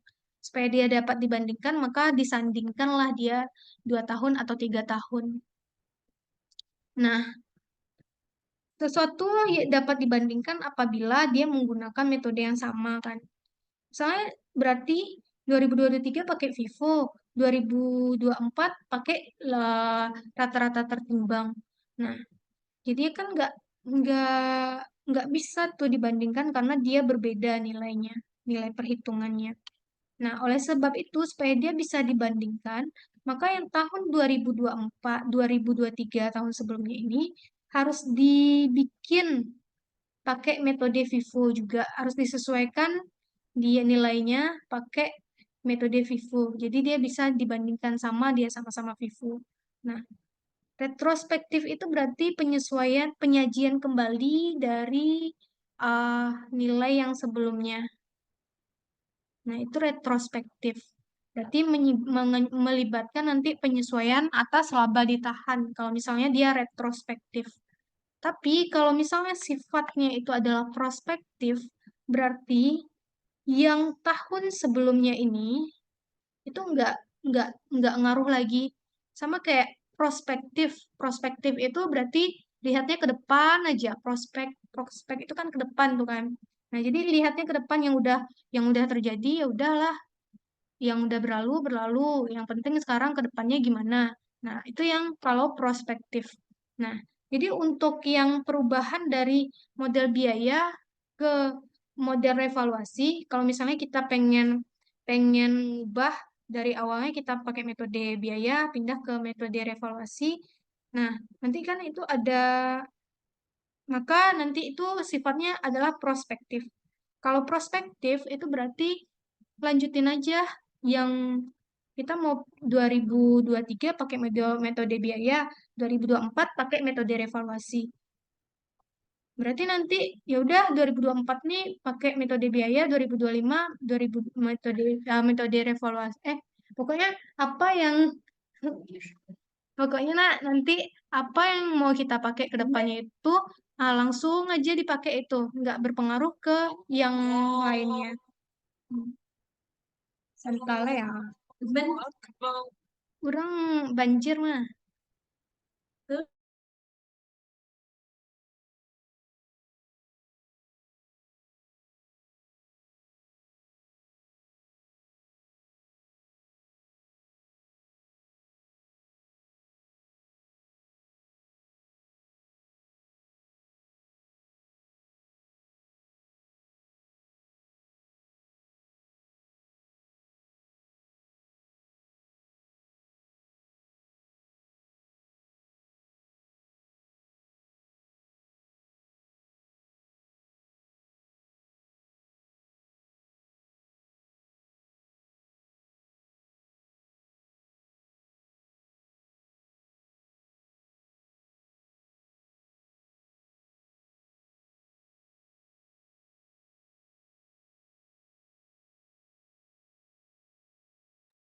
Nah, jadi kalau prospektif itu kita nggak perlu lakukan penyesuaian di tahun sebelumnya, nggak perlu kita sama-samakan. eh Kalau misalnya sekarang mau ganti prospektif, mau ganti pakai metode revaluasi, ya udah ganti aja. Nggak perlu kita ganti tahun sebelumnya. Kalau misalnya retrospektif, sekarang misalnya pakai Vivo, terus berarti nanti yang tahun sebelumnya harus kita ganti pakai metode Vivo juga, supaya nanti laporan keuangan kita bisa kita bandingkan. Tapi kalau sifatnya prospektif, itu kalau sekarang itu pakai metode revaluasi, kita ganti ya udah pakai metode revaluasi aja yang udah-udah ya udah biarin aja sesuai dengan gimana yang udah terjadi sebelumnya kayak gitu. Kalau itu prospektif. Contohnya kayak kita ganti umur manfaat dari aset. Awalnya 5 tahun, ternyata udah kita pakai asetnya, ternyata jadi 2 tahun, jadi setahun lagi atau 4 tahun lagi. Berarti nanti kan berubah tuh nilai penyusutannya. Nah, penyusutan yang udah terjadi sebelumnya itu nggak perlu diubah lagi. Ya udah kita pakai aja penyusutan yang baru itu untuk tahun sekarang dan tahun berikutnya. Nggak ada penyesuaian-penyesuaian terhadap yang udah terjadi sebelumnya. Itu yang prospektif. Kalau retrospektif itu kita ubah supaya yang lama itu sama kayak yang sekarang. Jadi kalau untuk yang perpindahan kebijakan akuntansi dari modal biaya ke modal revaluasi itu sifatnya adalah prospektif. Berarti nggak ada penyesuaian terhadap laba ditahan tahun sebelumnya nanti. Nah, kemudian habis itu yang 43, setiap bagian dari aset tetap yang memiliki biaya perolehan cukup signifikan terhadap total biaya perolehan seluruh aset tetap disusutkan secara terpisah.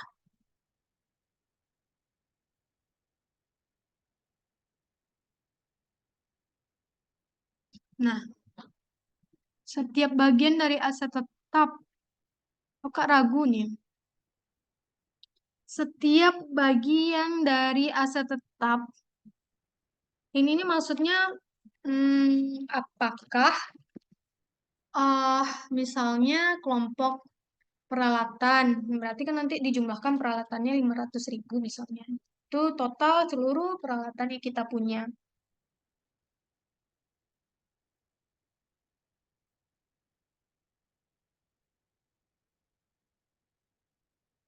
Atau bagian dari aset tetap itu.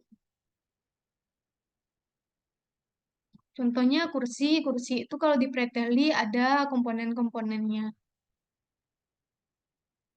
Setiap bagian dari aset tetap yang memiliki biaya perolehan cukup signifikan terhadap total biaya perolehan seluruh aset tetap disusutkan secara terpisah. Berarti pengakuannya terpisah juga, nih. Misalnya mungkin mobil A, mobil B, beda harganya, beda jenisnya, maka pisahkan penyusutannya. Mungkin itu, Mas. Kemudian habis itu yang 44, entitas mengalokasikan jumlah pengakuan awal aset tetap pada bagian aset tetap. Entitas mengalokasikan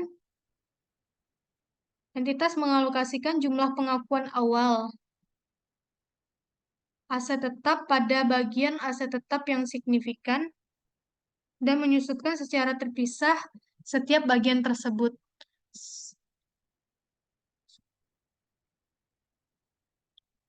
Oh, ini lanjutannya. Yang 43 tadi ini lanjutannya. Entitas mengeluarkan jumlah pengawasan. Sebagai contoh, ini contohnya. Hal yang sesuai untuk menyusutkan secara terpisah antara rangka pesawat dan mesin pada pesawat terbang. Oh, berarti ya. Berarti misalnya asetnya itu pesawat. Jadi ada komponen-komponennya. Nah, komponen-komponen yang jumlahnya harganya itu signifikan, maka dipisahkan dari asetnya.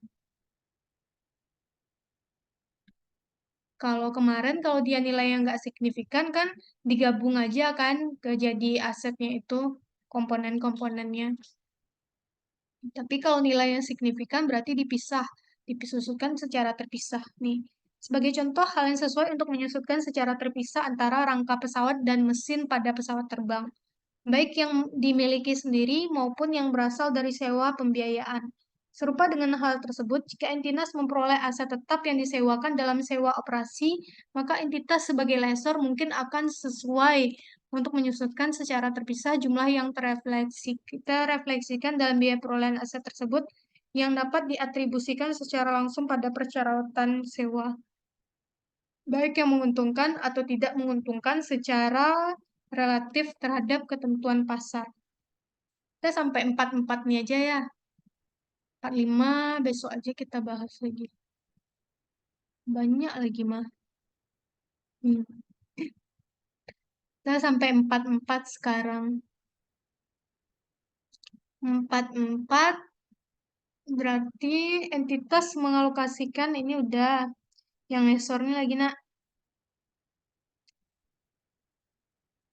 Sebagai contoh, baik yang dimiliki sebelumnya. Serupa dengan hal tersebut, jika entitas memperoleh aset tetap yang disewakan dalam sewa operasi, entitas memperoleh aset tetap. Oh, kalau entitas operasi berarti kan kita di sini sebagai penyewa. Kita sebagai bukan ya, kita sebagai orang yang menyewakan. Kalau sebagai orang yang menyewakan berarti kalau kita yang orang yang menyewakan nih kalau dia operasi jenis leasingnya kita yang menyusutkan aset tetapnya kan, bukan orang yang si penyewa. Maka entitas sebagai lessor, kita sebagai lessor mungkin akan sesuai untuk menyusutkan secara terpisah jumlah yang terefleksikan dalam biaya perolehan aset tersebut yang dapat diatribusikan langsung pada persyaratan sewa, baik yang menguntungkan atau tidak menguntungkan secara relatif terhadap ketentuan pasar.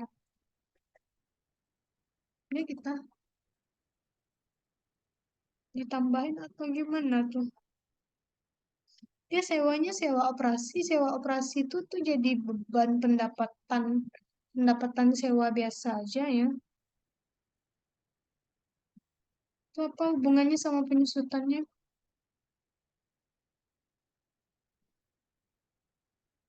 Tinggalin lah dulu yang 4-4 nih. Ada di bawahnya penjelasannya. Dah, mungkin segitu aja. Sampai sini ada pertanyaan atau enggak? Sampai sini ada pertanyaan? Halo, kemana kalian nih? Ada Miss. Besok ini terakhir besok berarti pokoknya sampai nanti kalian yang nyelesai yang identifikasi ke kasusnya. Miss jelasin aja. Kalian nanti apa yang kita pelajari di chapter di SAK 16 ini kalian eh uraikan ke kasus yang kita bahas. Kemana tuh kelaporan keuangannya itu? Udah, berarti kita sampai sampai berapa tadi? Sampai nomor berapa kita tadi?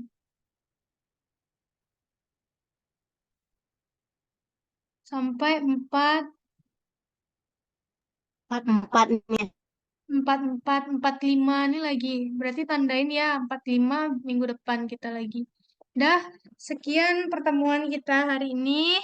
Lebih dan kurang mohon maaf. Assalamualaikum warahmatullahi wabarakatuh. Waalaikumsalam warahmatullahi wabarakatuh. Thank you, Miss. Live Miss. Thank you, Miss. and live. End of